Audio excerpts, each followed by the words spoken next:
ብልጽግና የሚባል አገዛዝ በስልጣን ላይ ባለበት ሁኔታ፣ ኦህዴድ በስልጣን ላይ ባለበት ሁኔታ፣ ብአዴን በስልጣን ላይ ባለበት ሁኔታ በተለየ ሁኔታ ህወሓት እንዲጠፋ መረባረብ፣ በተለይ አሁን የፌዴራል መንግስትነቱን ካጣ በኋላ የአንድ ክልል ፓርቲ ከሆነ በኋላ ለራሱ ህልውና ለማስጠበቅ እየተፍጨረጨረ ባለበት ሁኔታ በየቀኑ ህይወታችንን የሚወስን መንግስት 4 ኪሎ ተቀምጦ እያለ ህወሓት ላይ የምንረባረብ ከሆነ ራሳችን መጠየቅ አለብን።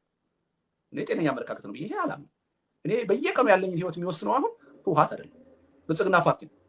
ከህግ ውጭ የሚያስረኝ ብልጽግና ፓርቲ ነው። አሁን አስሮ ከህግ ውጭ እስር ቤት የሚያቆየኝ ብልጽግና ፓርቲ ነው። ከእስር ተፈትቼ ወደ ከሀገር ውጭ እንዳልወጣና እንዳልታከም የሚከለክለኝ ብልጽግና ነው። ወደ ሀገሬ እንዳልመለስ የሚከለክለኝ ብልጽግና ነው። እያንዳንዱ ህይወታችንን አሁን የሚወስነው ማንም አይደለም። ፌዴራል መንግስቱን የተቆጣጠረው ብልጽግና መንግስት ነው።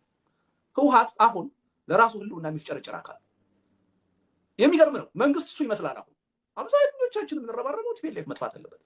ቋምጠናል።